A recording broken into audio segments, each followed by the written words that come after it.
हमर अछि वर्गमूल। ठीक अछि, वर्गमूल को हम कोन कहूचे स्क्वायर रूट। ठीक अछि,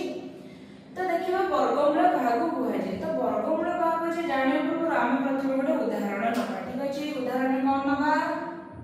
देखो तम मानकू वर्ग क्षेत्र विषय पढ़ा जायछि ना नहीं वर्ग क्षेत्र। तो देखो मु सपोज एठी गोटे वर्ग क्षेत्रटे अंकन कली बुझिएला एवं तार प्रत्येक बाहुर दैर्घ्य को मु नेली 7 सेंटीमीटर। केते नेली 7 सेंटीमीटर नेली। ठीक अछि, एठी हम लिखिबा उदाहरण रे मने करो गोटिए वर्ग क्षेत्रर बाहुर दैर्घ्य केते 7 सेंटीमीटर बुझिएला। तो ताहार हम क्षेत्रफल किपरि बाहर करथुलु ना हमर कोन थिला ना गोटिए बाहुर दैर्घ्य देछि 7 सेंटीमीटर। तो क्षेत्रफल केमिति बाहरबो हमें बाहु गुणन बाहु बाहर करथले कोन क्षेत्रफल। देखो क्षेत्रफल कोन थिला सूत्र कोन थिला ना बाहु गुणन बाहु। बुझि पाइलो, बाहु रे बाहु को गुणिले मोर कोन पाउथली मु क्षेत्रफल पाउथली। ताले एठी क्षेत्रफल हबो में केते हबो 7 गुणन 7 सेंटीमीटर। बुझिएला, सेंटीमीटर हला ताले केते हबो क्षेत्रफल ना 49 वर्ग सेंटीमीटर। बुझिएला 49 वर्ग सेंटीमीटर। त मु एटा जो 7 गुणन 7 सेंटीमीटर लिखिछि ताको मु किभଳି लिखि परबी ना देखो मु एठी 7 रा वर्ग 49 बोली लिखि पारिबी ना नहीं। तो एठी मोर 7 टा कोन हेबो ए जो 7 गुणन 7 रा 49 हैला। तो एठी हमर 7 टा कोन हे जिवो 49 रो वर्ग मूल हे जिवो। बुझिएला कोन हेबो एठी देखो 7 हेउछि 49 रो वर्गमूल। बुझि पारिला वर्गमूल कोन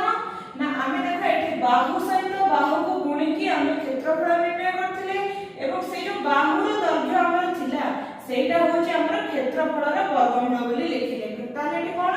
ना देखो 7 रो वर्ग जदि मोर 49 हेउछि ताहले एठी 7 रो मान कोन 49 रो वर्गमूल। बुझि पारिला। सेमिति आउ गोटे उदाहरण नबा। देखो जदि मु b रे b को गुणुची बुझिला b रे b को गुणुची मने कर मोर a हेउची। ठीक अछि, एठी हमें मने कर लिखिबा। मने कर मु b रे b को गुणुची मोर a हेउची ताले मोठी b को b रे गुणिले मोर b रो वर्ग जदि मोर a हैला। ठीक अछि, b रो वर्ग जदि मोर a हैला ताहले एठी b टा कोन हेबो b हेउची a रो कोन वर्गमूल। बुझि पारिला एठी b टा हमर a रो कोन हेबो वर्गमूल हेबो। बुझि पारिला वर्गमूल कोन।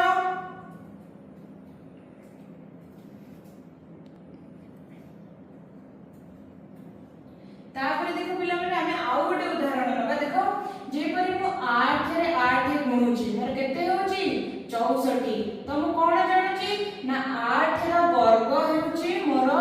64। ताले एठी 8 टा कोन हबो ना 8 हेउची 64 रा कोन वर्गमूल। बुझि पारिला काहे कि ना मु 8 रे 8 गुणिले मोर 64 हेउची बा 8 रा वर्ग हेउची मोर 64 तेनु 8 टा हेउची मोर 64 रा वर्गमूल। बुझि पारिला वर्गमूल कोन। तापर देखो हम देखिबा हमर वर्गमूल को सूचाइबा नै कोन सिंबल अछि। ठीक अछि, देखो वर्गमूल को सूचाइबा पई वर्गमूल रो सूचाउथिबा संकेत हमर कोन देखो एटा को हम कोन पढुचे एटा को हम पढुचे वर्गमूल। बुझि पारिला वर्गमूल बा कोन पढुचे स्क्वायर रूट बोली चिन्हटा को हम कहूचे। ता माने मु एठी केमिति लिखि पारिबी देखो 64 रो वर्गमूल हेउची केते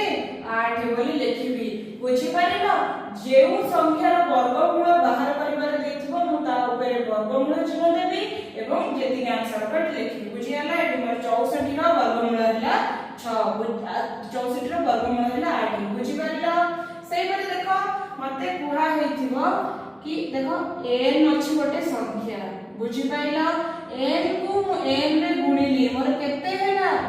n रो वर्ग हैला तो n रो वर्ग बाहरिला वर्ग संख्या बाहरिला तो एबे कुहा जिवो कि ए जो n स्क्वायर अछि आर वर्गमूल केते हेबो n स्क्वायर रो वर्गमूल मोर केते हेबो मोर प्लस माइनस n हेबो तमे एटी पिला माने प्रश्न आसबो कि एटी प्लस माइनस वाली काहे कि लिखाला काहे कि खाली n हेला नै काहे हेला नै ना जेउ संख्या हमर वर्गमूलटा बाहरची सेटा जुक्तात्मक भी हेतबो एवं विजुक्तात्मक भी हेई पारिबो माने सेटा प्लस रे भी थिबो माइनस रे भी थिबो किपरि थिबो देखो हमें एई एग्जांपल रो बुझिबा देखो मु एठी 64 नेची 64 रो वर्गमूल मते बाहर करबार अछि देखो मु जदी 8 को 8 रे गुणछि त मोर 64 हेउची ना नै 64 हेउची सेही परि भाबे मु जदी -8 नेली -8 रे मु जदी -8 को गुणुची ताहाले कोन हेउची माइनस रे माइनस गुणिले कोन हुए माइनस रे माइनस गुणिले प्लस हुए एवं 8 रे 8 गुणिले केते हुए 64 हुए होची ना नै सेही 64 हमर होची ना नै होची ना नै तेणु करे देखो जदी मु प्लस को भी नेबे जदी तार प्लस संख्या दी नेबे जदी तार वर्ग भी हमर प्लस रे रहबो एवं माइनस जदी भी नउची संख्या दी एवं तार वर्ग मध्ये हमर प्लस रे बाहर ताहाले कोन होबो एठी मोर जो 64 रो वर्गमूलटा 64 रो वर्गमूल मोर कोन प्लस माइनस 8 भी हेई परिबो बुझी पाइलो हमर वर्गमूल जेतरा बाहर करछि हम सेटा पॉजिटिव रे भी रहउची एवं नेगेटिव रे भी रहउची बुझी गेला तापर देखो पिला माने तमर गोटे प्रश्न ने कहछि कोन कहछि मने कर 576 किबा 327 भले संख्या पूर्ण वर्ग संख्या कि नुहे किपरि जानिबा एवं जदि एहा गोटे पूर्ण वर्ग संख्या तेबे एहार वर्गमूल केते हेबा हमकु पचारछि ठीक अछि प्रथमे हमें 576 नंबर बुझियला तो 576 टा मोर पूर्ण वर्ग संख्या ना नुहे हम केमिति जानबा हम प्रथमे को करबा 576 रो हम मौलिक गुणनीयक बाहर करबा तो मौलिक गुणनीयक बाहर करबा कहले हमकु कोन करबार अछि हमकु प्रथमे 576 रो लसागु नेबार अछि तुमे पिला माने एटी 576 रो लसागु टी नंबर ठीक अछि देखो केते हो मौलिक गुणनीयक गुडी को 2 गुणन 2 2 गुणन 2 गुणन 2 गुणन 2 गुणन 3 गुणन 3 बुझि पाइलो तमे एटा लसागु करिवो तार मौलिक गुणनीयक बाहर करी देखिबो एटा होछि कि नै ठीक अछि देखो पिला माने एठी हमर जो 2 गुणन 2 ये गोटे जोड़ा रे अछि ये मध्ये गोटे जोड़ा रे अछि एठी मध्ये 2 गुणन 2 गोटे जोड़ा रे अछि एवं एठी 3 गुणन 3 गोटे जोड़ा रे अछि ना नै तो एटा हम केमिति लिखिबा 2 गुणन 2 ये गोटे जोड़ा गुणन 2 गुणन 2 ये आ गोटे जोड़ा एवं एठी 2 गुणन 2 ये आ गोटे जोड़ा एवं 3 गुणन 3 मध्ये गोटे जोड़ा बुझि पाइला किंतु देखो एठी हमर कोनोसी मौलिक गुणनीयक बळका रहउची कि बळका रहउ नै तो तमे जदी बळका रुहे तमे जानिबो कि एटा पूर्ण वर्ग संख्या नुहे जदी कोनोसी मौलिक गुणनीयक हमर बळका रहउ नै ताहाले ताको कोन कहबा ताको हमें पूर्ण वर्ग संख्या बोली कहबा माते हम कोन जानिले 576 टी पूर्ण वर्ग संख्या अटे बुझि पाइलो 576 टा हमर गोटे पूर्ण वर्ग संख्या हैला जदी पूर्ण वर्ग संख्या होबे तार वर्गमूल केते हबो भाग करबा पई देछि केमिति भाग करबा देखो 576 रो मु वर्गमूल चिन्ह देली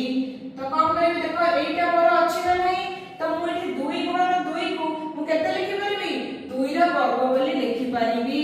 लिखिबी सेही परि हम देखो एठी 2 गुणन 2 अछि ताकू केमिति लिखि परबी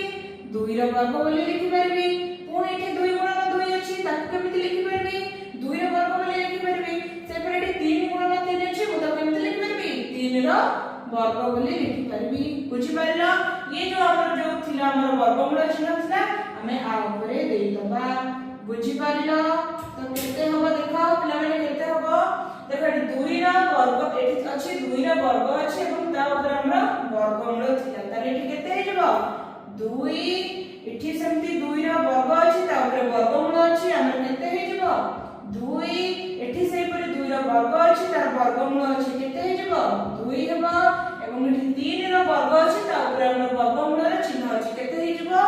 मोर हेजिबो 3 बुझी पारलो तो केते हला देखो एठी 2 दुने 4 4 दुने 8 8 3 24 बुझी पारलो ताहाले मोर 576 रो वर्गमूल केते बाहरिला मोर 24 बाहरिला बुझी पारलो केमिति हम पूर्ण वर्ग संख्या के नुहे केमिति जानुचे एवं वर्गमूलटी किपरि बाहरछि तापर देखो कोन संख्या अछि 327 बुझी पारलो तो सेटा पूर्ण वर्ग संख्या के नुहे हम केमिति जानबा हम 327 रो मौलिक गुणनीयक बाहर करबा ता पे कोन करबा तार लॉस नेबा देखो मु एठी ल 327 टा मोर देखो एठी मु 3 नै करबी 3 नेली बुझिला तापर देखो आ परे आ कोनोसी मु मौलिक गुणनीयक नै पाछि कि मु एठी 1 सपोज नेली 1 नेली आ परे देखो मु कोनोसी मौलिक गुणनीयक आर बाहर छि कि केवल 1 बाहर छि एवं 3 बाहर छि तो किंतु देखो हमकु कोन ना एम्ति जोड़ा रे मौलिक गुणनीयक जोड़ा रे थिबा दरकार किंतु देखो हमर एठी जेहेतु 327 मौलिक गुणनीयक 1 होची 3 होची आ कोन 109 होची बुझिला तो एई गुण तो हमर जोड़ा रे नहीं जेहेतु जोड़ा रे नहीं ताले एटा कोन हबो 327 टा हमर गोटे पूर्ण वर्ग संख्या हेबो नहीं बुझिला 327 एक पूर्ण वर्ग संख्या नुहे बुझि पारिलो जेहेतु एटा गोटे पूर्ण वर्ग संख्या नुहे तेनु आमे तार वर्गमूल निर्णय करि पाइबा नाही बुझिला एट लिखिबो तेनु एहार वर्गमूल निर्णय करिहेबो नाही बुझिला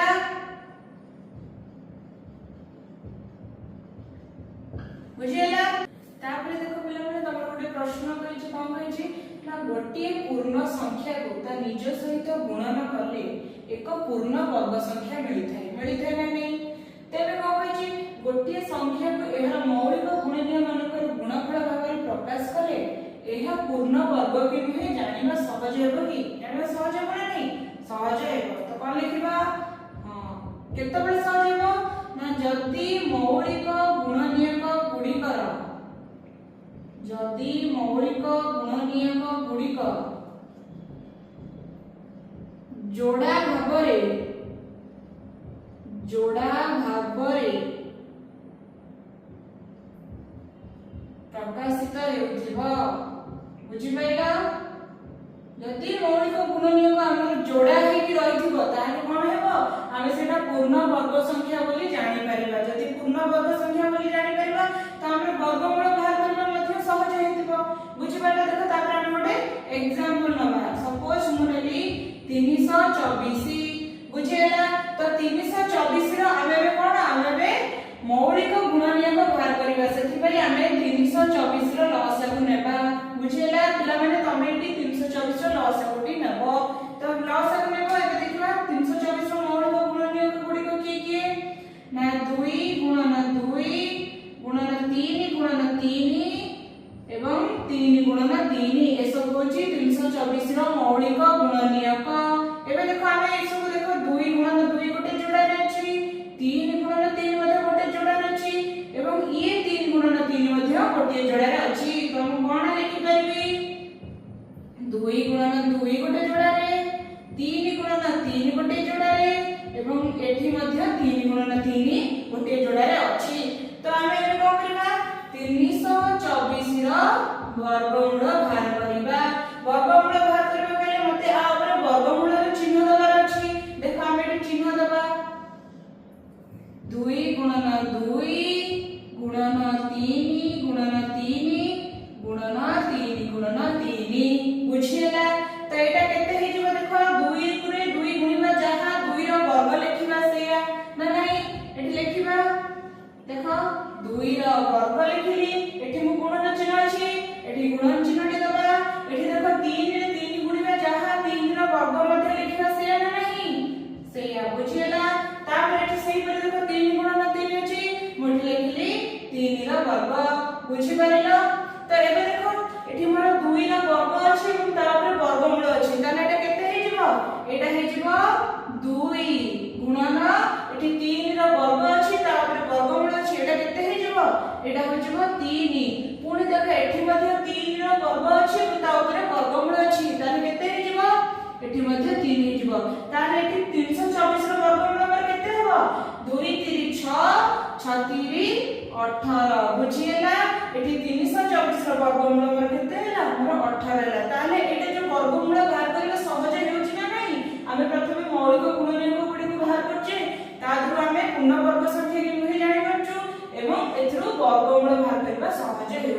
तो एठी प्रश्नर उत्तर कोन हेबो सहज हेउची केतेबेले हेउची ना मौलिक गुणनीयक गुडिक जदि हमर जोड़ा भाबरे प्रकाशित हेउथिबो बुझिएला।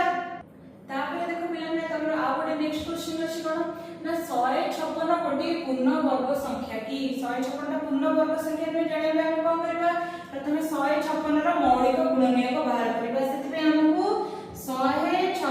रो लसागु नेबाकू हेबो जोटा कि पिला माने तमे निजे निजे लसागु नेबो बुझिएला। तो 156 रो कोन हबो मौलिक गुणनीयक गुडिको ना 2 गुणन 2 गुणन 3 गुणन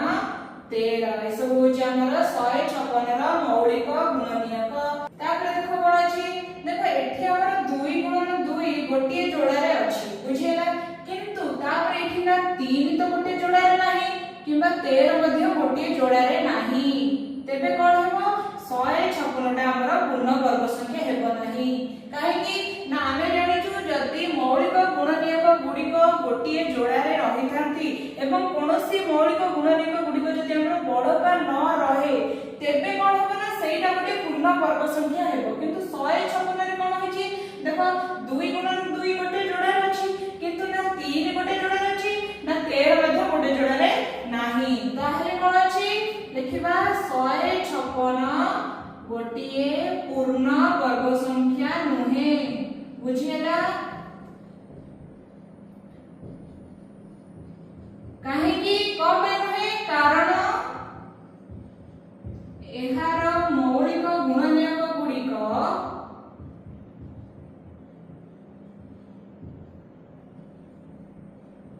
एहार मौलिक गुणनीयक गुडिको गोटिए जोड़ा रे नहांती बुझी पारिलो।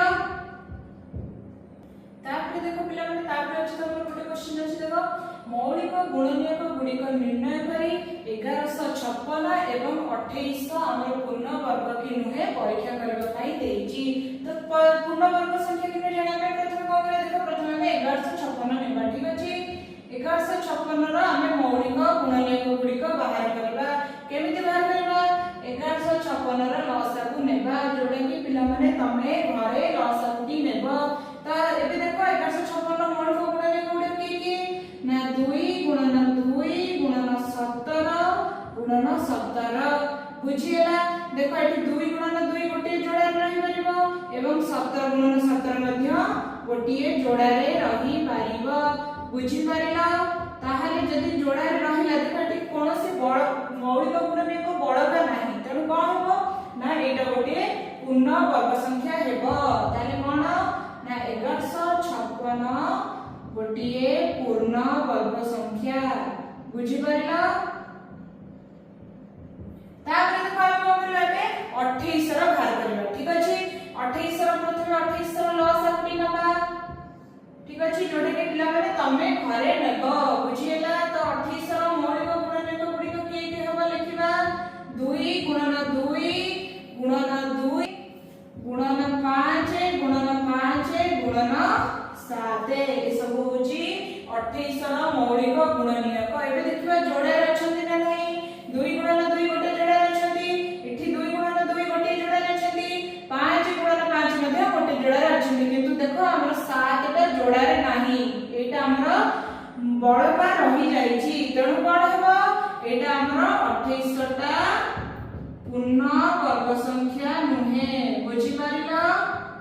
जेहेतु 7 टा हमर बळपा रहि जाईची तेणु 28 टा हमर पूर्ण वर्ग संख्या नुहे। तापर देखो पिला माने तमर नेक्स्ट क्वेश्चन ओडे का होईची ना 250 रो वर्गमूल रो निकटतम संख्या की 250 वर्गमूल रो निकटतम संख्या के तुमको बाहर करबा को कहिची। तो देखो प्रथम हम को करबा देखो हमर जो 250 टा बुझिएला देखो हमर सेटा 100 रु 400 भीतर अछि ना नाही अछि 100 रु 400 भीतर अछि देखो तमे एटा कहबो 100 रु 300 भीतर भी तो 250 अछि तो मु 300 को में लिखली देखो हमें आ परे जानिबा कि मु परे तो कहबे कि 300 मु कोन पई लिखली। प्रथम देखो 100 रु 400 भीतर 250 अछि एबे देखो 100 रो वर्गमूल केते 100 रो वर्गमूल केते 10 सेहि परि भाबे 400 रो वर्गमूल केते 400 रो वर्गमूल होची 20 बुझी पाइलो ताले हम एठी कोन लिखि वर्गमूल एवं 20 बुझी पाइला 10 एवं 20 रो मझिरे हमरो 250 रो वर्गमूलटी रही देखो मु सपोज नेली 15 ठीक अछि मुठी 15 रो स्क्वायर नेली 15 रो स्क्वायर केते 225 बुझी पाइला तापर मु नेली 16 रो स्क्वायर केते 256 बुझी पाइला देखो हमर 15 टा 10 एवं 20 भीतर अछि ना नै सेहि पर 16 टा मध्ये मोर 10 और 20 भीतर अछि बुझी एला ताले 15 रो वर्गमूल 225 16 रो वर्ग भाला मोर 256 से कोन होई छी 250 वर्गमूल रो निकटतम संख्या देखो 225 ठारू 256 टा हमरा 250 ठारू बहुत निकटतम नै ताले एठी केते होबो 250 रो वर्गमूल को केते नै परबी 16 प्राय तो 16 नै परबी किबा 16 ठारू सामान्य कम नै परबी देखो देखो मु एठी कहउतली कि मोठी 300 कोन पय नेलिनी कोन पय नेलिनी मोठी 40 रो वर्गमूल 20 बोली लेखिली जदि मु एठी 300 रो वर्गमूल नै थांती 300 रो वर्गमूल तो मोर बाहरी बन जाता ताले मु केमिति जानथांती एठी 250 रो वर्गमूल मोर निकटतम संख्या केते हेबो जानि पारथांती सेति पय मोठी 100 रो 400 भीतर नेली बुझियला देखो एठी 225 एठी 256 अछि ताले मोर 256 टा 250 रो वर्गमूल ठारो निकटतम संख्या ताले केते हेबो देखो एठी 256 रो वर्गमूल रो निकटतम संख्या केते हेबो 16 हेबो एठी कोन होची वर्गमूल रो निकटतम संख्या ताले 256 रो वर्गमूल 16 हेबो तेणु देखो 250 रो वर्गमूल रो निकटतम संख्या 16 हेबो जोडा कि एवं कोन हेबो प्राय 16 हेबो एवं प्रायतः 16 रु कम हेबो बुझी परिलो 16 होबनी निकटतम संख्या 16 हेबो प्रायतः किबा 16 रु कम हेबो तापरे देखो पिला माने तापरे तुम नेक्स्ट क्वेश्चन कर देछि ना देखो अखिल पाखरे 125 वर्ग सेंटीमीटर क्षेत्रफल विशिष्ट वर्गाकृति कपड़ा अछि केते वर्ग सेंटीमीटर विशिष्ट ना 125 वर्ग सेंटीमीटर विशिष्ट गोटे वर्गाकृति कपड़ाटे अछि से को होय छी एथिरु 15 सेंटीमीटर दैर्घ्यर वर्गाकृति कपड़ा कटा जाय पारिबो कि जदि नुहे ताहाले कोन होबो केउ सर्वाधिक आकृतिर रुमाल काटी हेबो केते काटी हेबो जानाबे हम प्रथमे को करबा देखो हमें देखिबा कि 125 गोटिए पूर्ण वर्ग संख्या बा पूर्ण वर्ग संख्या नुहे तो को करबा पड़िबा देखो 125 रा हमकु मौलिक गुणनीयक नंबर अछि 125 रा मौलिक गुणनीयक की ना 5 गुणन 5 गुणन 5 गुणन 1 बुझिएला तो देखो एठी 5 गुणन 5 गोटिए जोड़ा अछंती किंतु एठी देखो 5 बड़का रहि जाउची 1 मध्ये बड़का रहि जाउची ताले 125 टा हमर कोन गोटे पूर्ण वर्ग संख्या नुहे तो एठी हम उत्तर रे कोन लिखिबा 125 एक पूर्ण वर्ग संख्या नुहे बुझिएला 125 एक पूर्ण वर्ग संख्या नुहे जदि नुहे ताले हम को करबा देखिबा 125 टा हमर केउ पूर्ण वर्ग संख्या रो निकटतम रे अछि के अछि देखो मु सपोज 11 नेली 11 रो वर्ग केते 121 तापर केते नेली 12 नेली 12 रो वर्ग केते 144 ताले देखो 121 टा हमर 125 रो निकटतम नाही जेहेतु निकटतम ताले मटी कोन लिखि परबी अतएव सर्वाधिक 11 सेंटीमीटर आकृति विशिष्ट रुमाल काटी हेबो बुझिएला देखो 144 टा 125 टा बेसी निकटतम ना 121 टा 125 टा बेसी निकटतम 121 टा 125 टा बहुत कम निकटतम अछि तेणु हमें 11 सेंटीमीटर विशिष्ट आकृति विशिष्ट रुमालटी काटी परबा सर्वाधिक केउ क्षेत्रफल 125 वर्ग सेंटीमीटर क्षेत्रफल 11 सेंटीमीटर आकृति विशिष्ट रुमाल में सर्वाधिक काटी परबा बुझिएला।